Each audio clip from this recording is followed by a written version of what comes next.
Joining us now is Ken Blackwell. He's conservative columnist and author of Resurgent: How Constitutional Conservatism Can Save America. Welcome to Newsmax, Ken. It's so good to be with you. Besides your writing, you're no stranger to politics. You were the Republican nominee for Ohio governor in 2006. You also served as Ohio Secretary of State and Mayor of Cincinnati. Now you're being mentioned as a possible candidate for the U.S. Senate seat held by Democrat Sherrod Brown. Are you going to run in 2012? That's a decision that I haven't made yet, but a decision that I have made is one to push forth an agenda that would return us to constitutional conservatism, and that's what I lay out in the book with my co-author, Ken Kukowski. Our president has a very difficult time saying why we are an exceptional nation. I don't, Ken doesn't. And we know that it's because for almost 235 years, we've placed an emphasis on limiting government and optimizing individual liberty. We believe, and we make the point in the book, that good men, good women in free markets can do just about anything. And we use the Declaration of Independence and its basic ideas to frame the Constitution. And we start with the second paragraph of the Declaration, which says that we hold these truths to be self-evident, which is, as my dad used to say, is a pretty nice way of saying any knucklehead should be able to get this. And in that paragraph, it says that our powers are not, our individual freedoms and rights are not grants from government, they're gifts from God. And so if you put those things in perspective, you begin to understand why it's important to limit government. Its reach, its power, its intrusiveness, and we now are faced with a president that has been, determined to grow government, and so it's a classic confrontation from the Atlantic to the Pacific, and we're meeting the president and the forces on the left at the fault line. All right, let's get back to that race in Ohio, potential Senate race in which you may be involved. The latest Quinnipiac University poll shows you leading the other Republican candidates, or potential candidates, but behind the incumbent Democrat Brown. Do you think you could defeat him if you decided to run? Well, Satchel Paige used to say, great baseball, Hall of Fame baseball pitcher. Don't look back. Somebody might be gaining on you. That's the only thing I would say to Sherrod Brown. Don't look back, because I'm gaining on you, buddy. If you were to run and win the Ohio Senate seat, what would you bring to Washington that's lacking there now? Well, a commitment to a way of seeing the world and seeing the country. And that is one where we limit the reach of government and optimize individual freedom. Look, right now, we have a national debt problem. It is a serious, serious problem with three areas of concern. We have a national security problem because of how much of our debt China holds. We have a moral crisis because of the intergenerational theft that we're participating in against our children and grandchildren. And we have an economic problem, which shows that too much of our GDP government spending is consuming 41%, which means that we are draining capital out of the markets and not providing enough opportunity for job creation.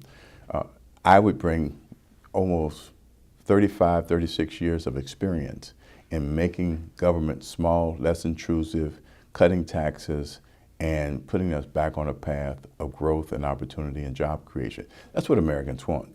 They want to go back to work. They understand that the work ethic is not outdated, and they expect that we will produce leaders in the Congress that understands that this cultural trend that we're in now, where it almost seems that earning money doesn't entitle you to it, but wanting money does, that has to be reversed. What's your take on the current debate over raising the debt limit? Well, I think that we have to couple raising the debt limit with substantial cuts in spending. If you reward bad behavior, all you're going to get is more bad behavior. And raising the debt ceiling without substantial spending cuts is nothing less than rewarding bad behavior. And the case that we make in Resurgent is that you're not going to be able to put America back on the path of growth and opportunity and resilience if, in fact, you don't deal with the national debt problem.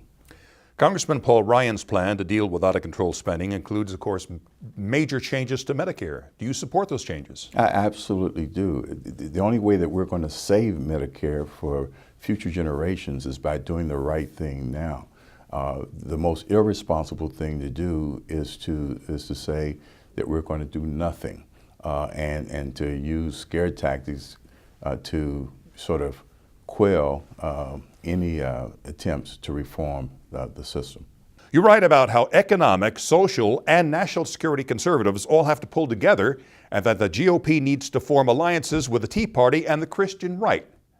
Absolutely. How do you see that happening? Well, absolutely. First, we need to understand that if you go back in all of human history and look at authoritarian regimes, totalitarian regimes, or big welfare states, there is absolutely no example where these things take place that they don't go after two intermediary institutions, the family and the church. These have been basic institutions that have uplifted human liberty, human freedom, and allowed us to put restraints on government. So you can't talk about controlling spending and the intrusiveness of government if you're not talking about being a champion for the family. And you can't talk about responsibility of the individual if in fact you snatch out from under individuals the moral foundation of the church. Looking at GOP presidential candidates now, who best embodies your vision of constitutional conservatism? Well, that's the framework by which I'm going to be judging all of the candidates, and it's an excellent question. So I'm going to be looking for those candidates that are committed to taking us back to those first principles, and secondly, a leader that's smart enough to understand that he has to be able to pull what I consider to be the three strands of the strong braid that we're told about in Ecclesiastes. The strongest braid is of three strands, and in that example, economic conservatism, social conservatism, and national security conservatism.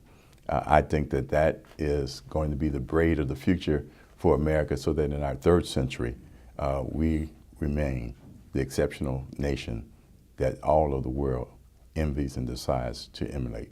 Again, the name of the book, Resurgent, How Constitutional Conservatism Can Save America. Ken Blackwell, thank you so much, and good luck to you, sir. It's good to be with you. And thank you for watching Newsmax TV.